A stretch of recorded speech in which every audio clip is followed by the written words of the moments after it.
کی تاریخ ہوئی اور میری آنکھ لگ گئی۔ میں نے خواب میں اللہ کے مقرب فرشتوں جبرائیل، حضرت میکائیل، حضرت اسرافیل، حضرت عزرائیل علیہ السلام کو دیکھا۔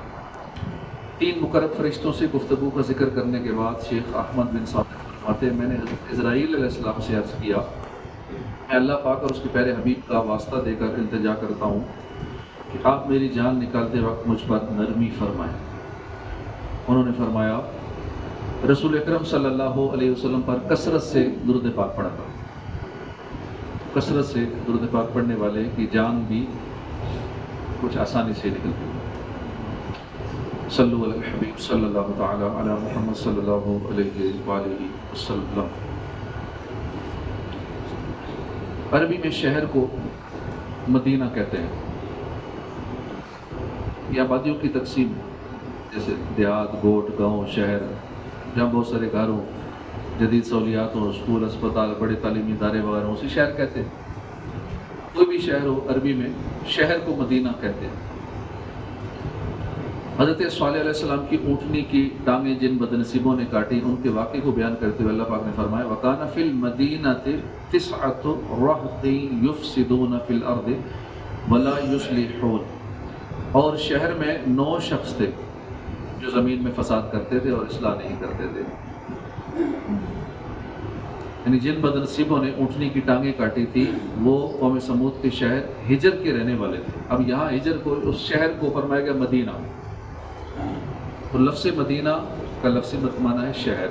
اور فرمائیے شہر تو دنیا میں اور بہت سارے بڑے عالیشان شہر بھی ہیں، بڑے حسین بھی ہیں، حسین ترین بھی موجود ہیں، مگر کسی کا بھی نام مدینہ نہیں ہے۔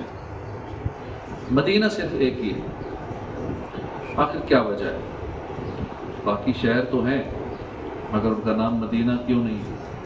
علماء کرام نے اس کی 2 وجہ لکھی ہیں۔ فرماتے ہیں مدینہ کا ایک معنی اطاعت کرنا بھی ہوتا ہے، اس لیے بڑا شہر جہاں سلطان کی رہائش ہو اسے مدینہ کہتے ہیں، کیونکہ وہاں سلطان کی اطاعت کی جا رہی ہوتی ہے۔ لہذا چونکہ 2 جہان کے سلطان شہنشاہ کون و مکان صلی اللہ علیہ وسلم مدینے میں تشریف فرما، کوئی کتنا ہی بڑا کیوں نہ ہو، بادشاہ ہو یا غلام، سب یہاں اطاعت ہی کرتے ہیں، اس لیے اسے مدینہ کہتے ہیں۔ میرے آقا کا وہ در ہے جس پر ماتھے گس جاتے ہیں سرداروں کے۔ دوسری وجہ علماء کرام نے لکھی کہ شہر آبادی سے ہوتے ہیں، حقیقت میں آبادی صرف اور صرف مدینہ ہی ہے۔ باقی شہروں کی آبادی اسی مدینے اور مدینے والی مدینہ کا صدقہ ہے۔ یہی وہ مبارک شہر ہے جو سب شہروں کا سردار ہے۔ یہیں کی ہوائیں سب ہواؤں سے پاکیزہ ہیں، یہیں کے نور کی کرنیں سب شہروں کو روشن کر رہی ہیں، اس لیے اسے مدینہ کہتے ہیں۔ پہاڑوں میں بھی حسن، کانٹے بھی دلکش، بہاروں نے کیسا نکھارا مدینہ ہے، شاہ و گدا، مفلس و اغنیا کا بلا ریب سب کا گزارا مدینہ، بلا ریب سب کا گزارا مدینہ، اسے سیر گلشن سے کیا ہو سروکار، کیا جس نے تیرا نظارہ مدینہ۔ مولانا روم بہت بڑے صوفی بزرگ ہیں، آپ نے بہت پیارا واقعہ لکھا ہے۔ فرماتے ایک مرتبہ کا ذکر ہے، مدینہ پاک میں ایک صحابی کا انتقال ہو گیا، حضور نے نماز جنازہ پڑھائی ہے، بقیع پاک میں انہیں دفن کیا، پھر واپس گھر تشریف لائے۔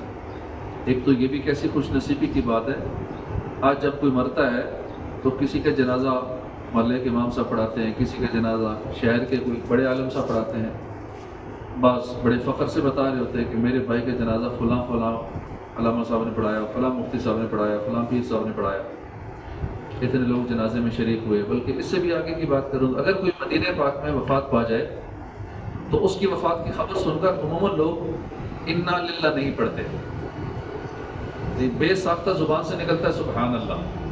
مدینے میں نا ہر نماز کے بعد میتوں کی لائنیں لگی ہوتی ہیں، چارپائیاں جنازے اور لے کے جا رہے ہوتے ہیں جنت البقیع کی طرف، تو وہاں زبان سے نکلتا ہے سبحان اللہ۔ جتنے زیادہ جنازے بندہ دیکھتا کہتا ہے سبحان اللہ، کاش میری بھی میت ان میں ہوتی،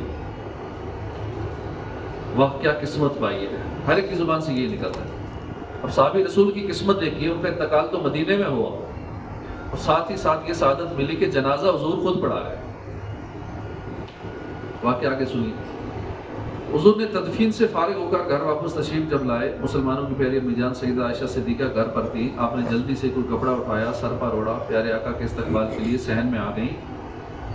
پیارے آقا اب تو پہلے بھی گھر تشریف لائے ہی کرتے تھے، آج بھی تشریف لائے، مگر آج عجیب معاملہ ہو۔ سیدہ عائشہ رضی اللہ عنہ نے جب آپ صلی اللہ علیہ وسلم کو دیکھا تو آگے بڑھی، چہرے پر حیرانی کے آثار تھے، کبھی آپ کے امامے پر ہاتھ لگاتی، کبھی مقدس زلفوں کو چھوتی، پھر قمیض مبارک کو پکڑا، مقدس ہاتھوں کو ہاتھ میں لیا۔ حضور نے فرمایا عائشہ کیا ہوا ہے، کیا دیکھ رہی ہو؟ عرض کہ یا رسول اللہ باہر تو بارش برس رہی ہے، مگر آپ کا لباس، امامہ، کپڑے، ہاتھ سارے خشک ہیں، سب کچھ خشک ہے، آپ پر ایک بوند بھی پانی نہیں گرا، اللہ کے باہر تو بارش ہو رہی ہے۔ فرمایا عائشہ تم نے سر پر کیا اوڑھا ہے؟ عرض کیا یہ آپ کی چادر مبارک ہے، جلدی میں یہی ہاتھ آئی تھی، میں نے یہی اوڑھ لی۔ فرمایا اسے اتارو۔ سیدہ عائشہ نے چادر سر سے اتاری، دیکھا وہاں کوئی بارش نہیں تھی، وہ تو حیران ہوئی۔ سرکار علی وقار صلی اللہ علیہ وسلم نے فرمایا عائشہ یہ رحمت الہیہ کی بارش ہے جو یہاں ہر وقت ہی برستی رہتی ہے، تم نے میری چادر پہنی تو تمہاری نگاہیں روشن ہو گئیں اور تم نے اس بارش کو آنکھوں سے دیکھ لیا۔ مدینے میں ہر وقت ہی رحمتوں کی بارش ہو رہی ہے، لیکن نظر کس کو آتی ہے؟ آنکھ والا تیرے جوبن کا تماشا دیکھ، دیدہ ایک اور کو کیا آئے نظر کیا دیکھے۔ عشق کی نظر سے دیکھیں تو مدینے میں ہر وقت ہی رحمتوں کی بارش عاشقوں کو نظر آتی ہے، اور وہاں کی گلیوں میں اب بھی خوشبو ہے پسینے کی۔ عرصہ ہوا طیبہ کی گلیوں سے وہ گزرے تھے، اب تک بھی ان گلیوں میں خوشبو ہے پسینے کی، لیکن عشق والی آنکھوں، عشق والا ناک ہو، ان کو خوشبو آتی ہے۔ ذرے ذرے پہ چھایا ہوا نور ہے، میرے میٹھے مدینے کی کیا بات، نور سے سب فضا اس کی معمور ہے، میرے میٹھے مدینے کی کیا بات ہے۔ ہر طرف رحمتوں کی یہ چھائی گھٹا، مہکی مہکی ہے کیا خوب مدنی فضا، ذرے ذرے پہ قرباں یہاں طور ہے، میرے میٹھے مدینے کی کیا بات۔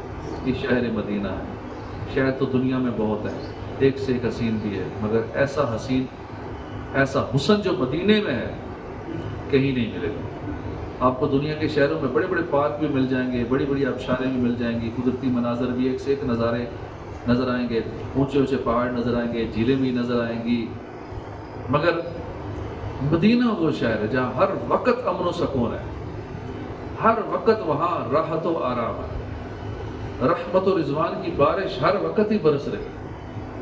زندگی چاہیے تو مدینے چلو، گر خوشی چاہیے تو مدینے چلو، ساری مستی مدینے کی گلیوں میں ہے، چین سارے کا سارا مدینے میں۔ مدینہ بڑا پرسکون شہر ہے، لیکن عشق والا، تقوی والا دل لے کے جائیں تو پھر سب کچھ وہاں نظر آتا ہے۔ مدینہ مدینہ، اللہ پاک بار بار وہاں کی حاضری نصیب فرمائے، آمین، بجاہ نبی اللہ صلی اللہ علیہ وسلم۔